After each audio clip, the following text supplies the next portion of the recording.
welcome to the second edition of ReFLEXions, SecondsOut's review of the weekend just gone. This hopefully will go out today, Monday, 4:30 PM. We'll have a bit of a roundup for you. So first of all, let's talk about the big US show in Oklahoma. One of the most impressive performances of the weekend came from Maurice Hooker, WBO super lightweight champion. Odds stacked against him making his first defence against Alex Saucedo. Saucedo coming off a bloody exciting victory over Lenny Zapovina. It was in his hometown, it was on his promoter's show. He was the bookie's favourite going in. Seemed to live up to those expectations as he started at a furious pace, dropped Hooker in the second round, quite a heavy knockdown as well. Hooker recovered well, got back to his boxing. Very, very exciting fight. If you haven't seen it already, it was on Box Nation, so I'd recommend you watch it. I'm sure it'll be repeated at some point this week. 7th round came, big right hand from Hooker, who used his range really well towards the end of the fight. Effectively ended it against Saucedo. Very, very good win for him against the odds, as I say. Now they're talking about who his next fight could be against. I think the majority of people would like to see him fight Jorge Linares. Obviously, great fighter who's not long moved up to the 140-pound division.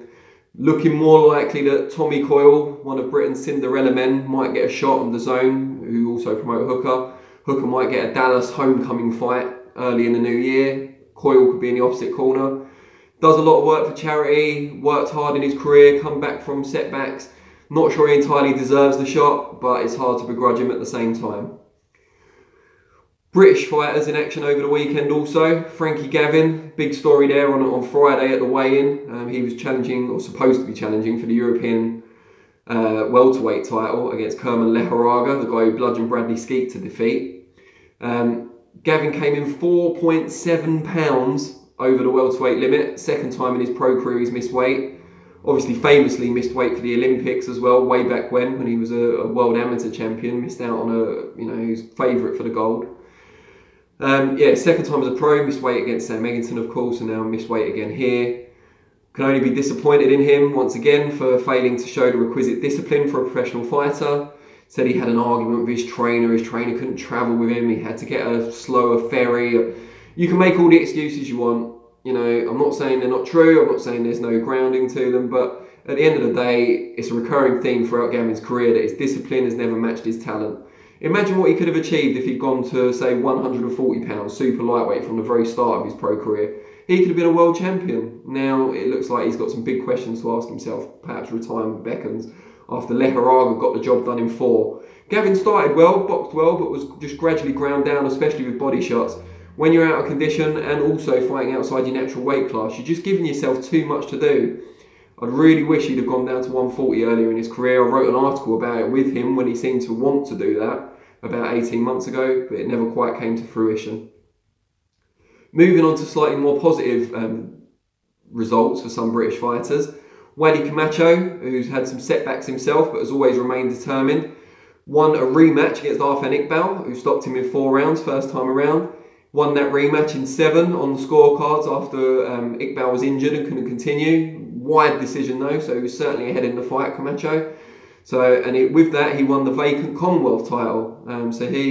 For someone like Wadi Camacho, who's come from the background he's come from, who's had setbacks in his pro career, to see him ascend to the level of Commonwealth champion is pretty heartwarming, to be honest, and we congratulate Wadi for that. It'll always be an exciting fight, so let his reign be active and busy, and we'll see a lot more from him.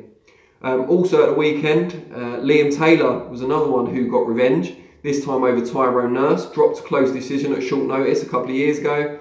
This time around, won a tight decision over the former British champion in a British welterweight title eliminator.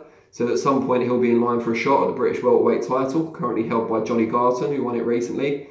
Garton against Liam Taylor would actually be a really good fight. Skillful boxers who know how to dig in, both of them, so I'd really like to see that.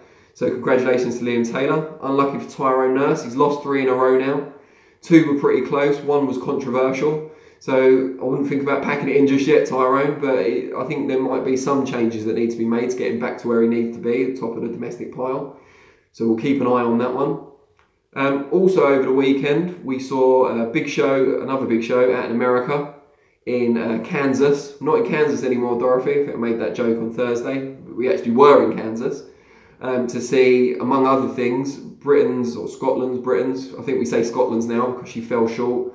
Scotland's Hannah Rankin, just joking Hannah, fell short against Claressa Shields, one of the best female fighters pound for pound in the world.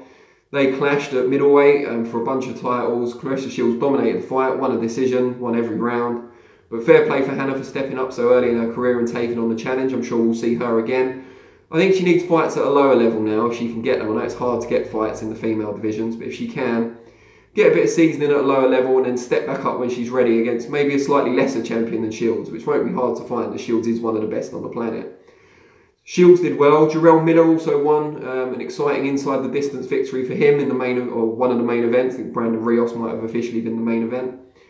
He's now in the frame as a possible AJ opponent for April, as is Dillian Whyte.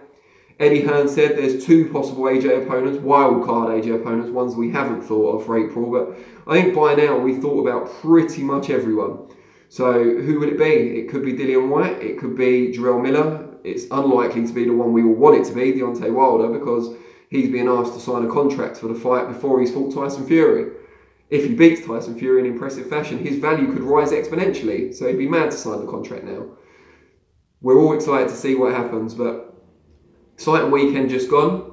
Tune in to us every Monday at 4:30 p.m. for our weekend review, Reflections.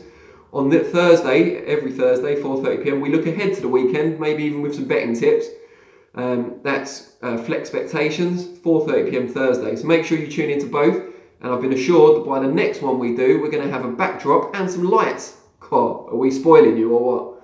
We'll see you then, and thank you very much. Leave your comments below.